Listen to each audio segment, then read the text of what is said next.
there was a Zen master walking with one of his disciples out in the country,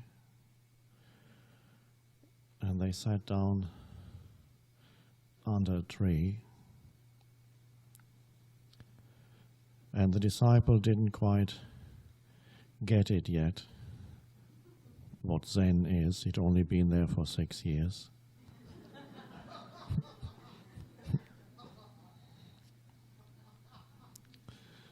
So the master was sitting there just being, watching, listening. And the disciple was thinking. And then he said, Master, I've been thinking, how do I enter Zen? The question means, how do I enter the state of consciousness that is Zen? And there was a long silence before the master said anything. And then the master raised his finger and said, can you hear the sound of that mountain stream? And the disciple said, he at first couldn't hear anything, and then,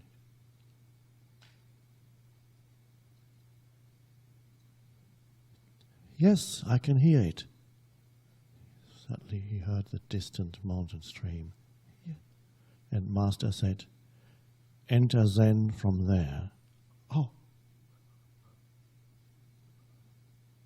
Okay.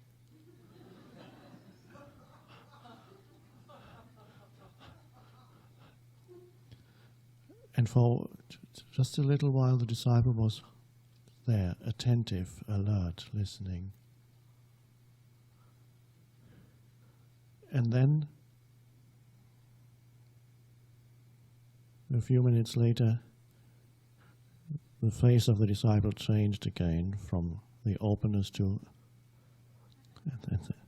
Master, I've been thinking, now what if I had said, no, I can't hear the mountain stream? What would you have said then?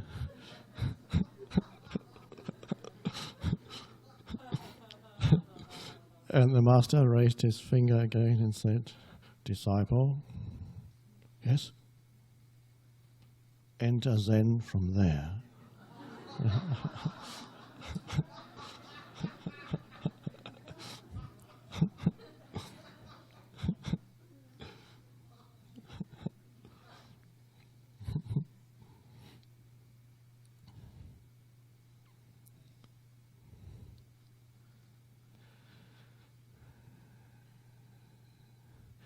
So the mountain stream is beautiful. More beautiful and deeper is the state of consciousness. If he hadn't heard the mountain stream, it would have been the same. He would have been in the state of alert attention and might have said, I can hear nothing. And the master says, enter Zen from there.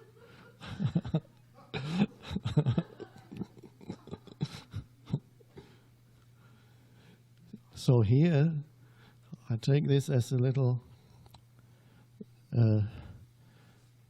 signpost, teaching story, for you also to work with sound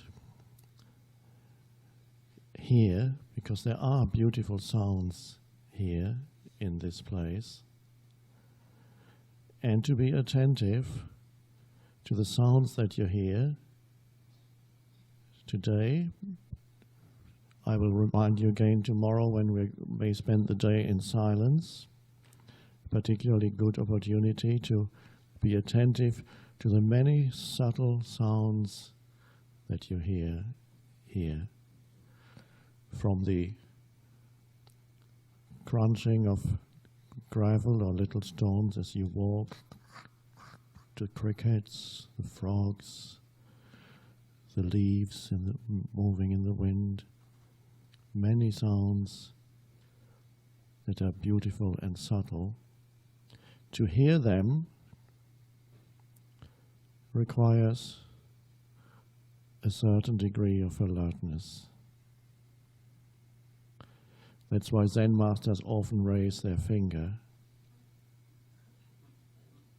That symbolizes not, I'm telling you, you better believe me. No, not that. It says, be alert, awake. So that's the state is required. So when you listen to a sound, you place there's a field of attention that is actually more important than the sound, no matter how beautiful the sound is. But the sound can draw your attention out. And then you learn to not just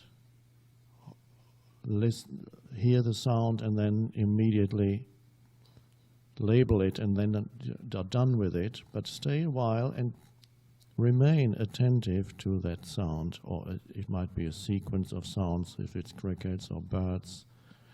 Be attentive and remain there and let the sound be there.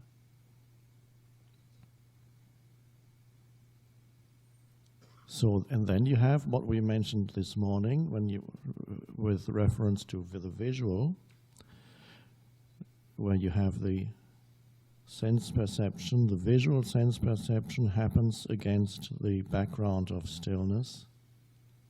And now also the auditory sense perception happens also in the field of stillness, or against the background of stillness. So to every sense perception, there is a background. We could also call it the ground. In ordinary consciousness, humans are not aware of the ground, which is awareness, the background, the entire substratum, to use a term from geology. So as you listen to the sound, which is in the foreground of your consciousness, you're also aware of the background. And the background is very hard to describe in any way because it is not something. The sound is something.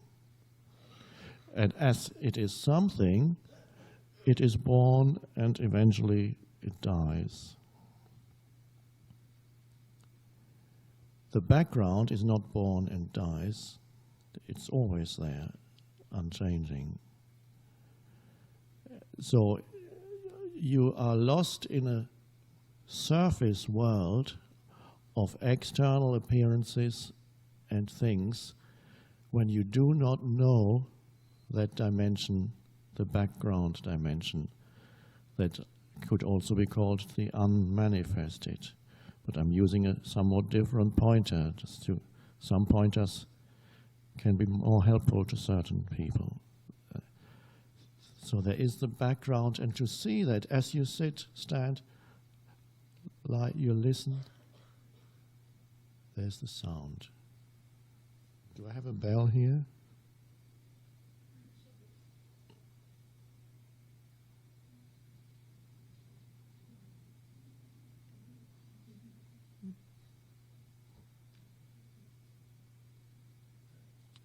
It dissolved.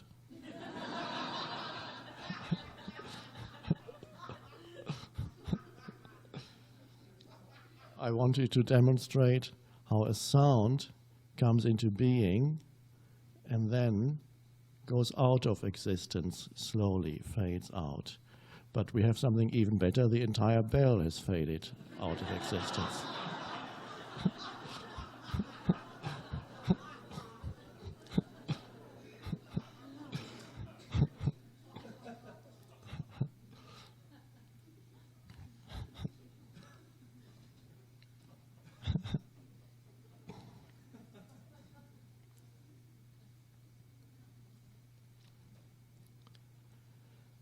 So to be aware of that is amazing, the One can also call it a field of peace that underlies your perceptions. A background peace.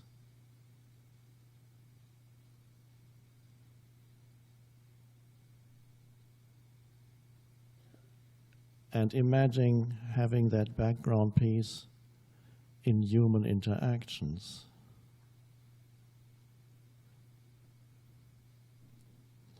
How that changes everything between human beings.